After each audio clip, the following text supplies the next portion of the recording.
I thought I would post a video about one of my favorite places in the world and shows some of the incredible, beautiful backpacking, hiking, and fishing areas that are only a few hours away from Liberty Lake.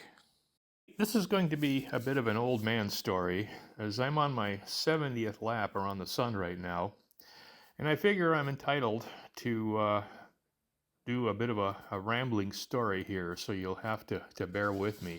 But you'll see some great secret places if you ride along here.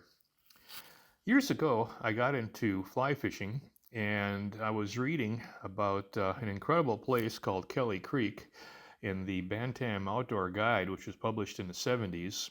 And I ended up fly fishing down there for beautiful cutthroat trout. This was before it was discovered, so you could go and fish Kelly Creek and hardly ever see another soul down there fishing. To get there, you had to drive east from Liberty Lake about 2 hours to Superior, Montana, and then from Superior, Montana, you headed south on Forest Service roads for about an hour, going over beautiful Hoodoo Pass. Now, just getting to Hoodoo Pass is an incredible experience. You just drives through some beautiful country with majestic peaks rising from a creek. And then, of course, you get to the high meadows of Hoodoo Pass, and it's just an absolutely beautiful area. It's a good launching point for a lot of hikes.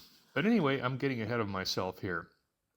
So I did a lot of fishing in Kelly Creek, and as I would drive the hour from Superior, Montana down to Kelly Creek proper, it was very rare to see anybody on the road. And one of those trips, I ended up picking a backpacker up when I was heading back home. And anyway, he needed a ride, and I picked him up. And I was just shocked to see somebody out there, and he was just as shocked to see me because he said he'd been waiting for over 6 hours for a car to come by. At any rate, he was just extolling about all the wildlife that he saw. He talked about moose and elk and wolves and deer, and he was just beside himself about the trip that he had taken from Hoodoo Pass down to Kelly Creek. So that got me more interested in the area.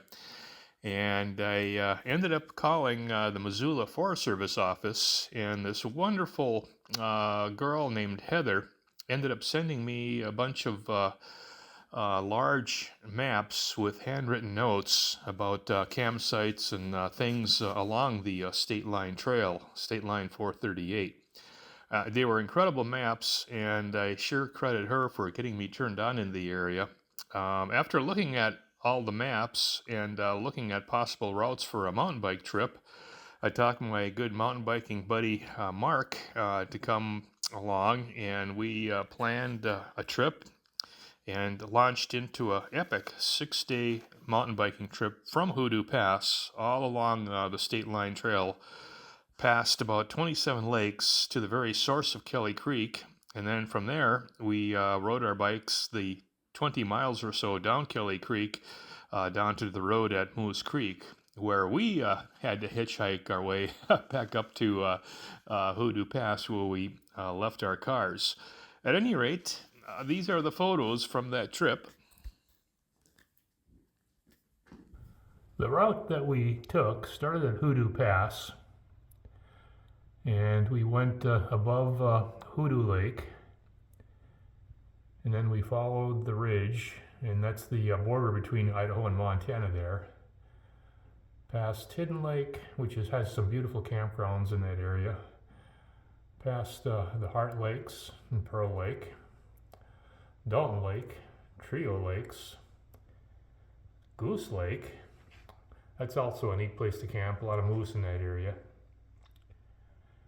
And the Steep Lakes area is really interesting because there are some huge rocks there the size of houses. It's a very recent geological area, so it's got some stark landscape. Then down past Straight Lake, and there's the Siamese Lakes, just a beautiful area. Very easy to get down to the upper Siamese Lake from the ridge. A little bit more difficult to get down to the lower Siamese Lake. And then we went down to Fish Lake, which has trail access from the west. Continued on over Admiral Peak.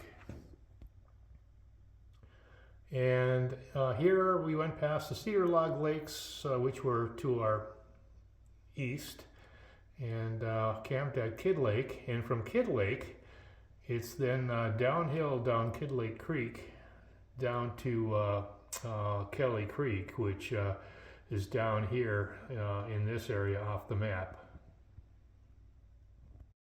We only saw people on 2 days of our 6-day trip, but on the first day we ran into a horse rider that was being rescued by a helicopter.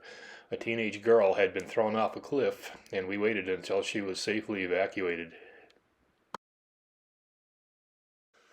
That first trip that we took in the first week of July was just a wonderful adventure on top of ridgetops along those 27 different lakes until we got to the headwaters of Kelly Creek. And then, of course, we had to drop down into the creek, and that was an experience as well. We saw wolves and elk.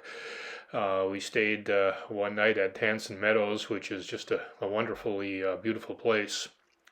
In later years, we were joined by my good friend Tim, as well as Dale Beeks, who unfortunately passed away about a year ago. And back in the day, we were in really great shape, all four of us, so we took several trips back in there. Sometimes just sleeping under the stars on ridgetops. Other times we would camp at a lake.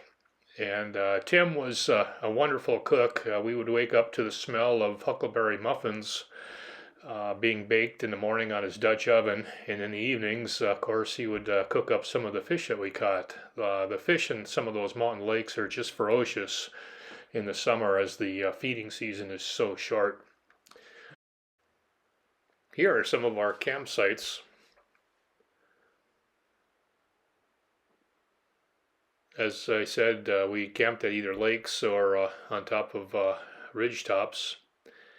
And at one of these cliffs that we were along, I found a small pocket knife right on the edge. So I took a couple brave steps to get down there and got it, and had that knife for years.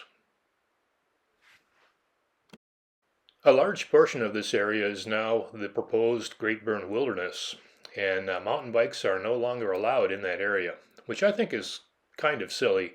I've seen horses cause substantially more severe damage than mountain bikes do, and I firmly believe that mountain bikes should be allowed in this area as well as other wilderness areas.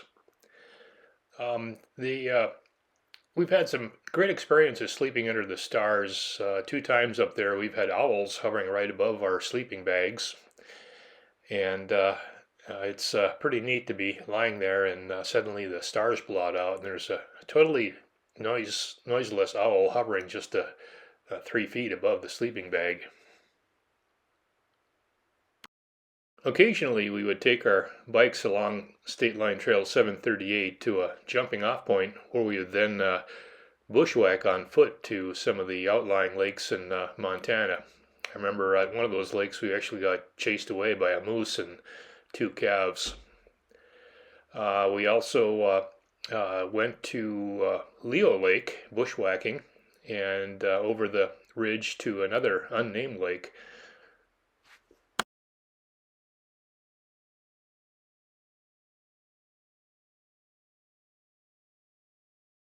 I need to mention before I forget about it that Heart Lake, which is very easy to access, has gotten a lot of pressure from backpackers in the recent years.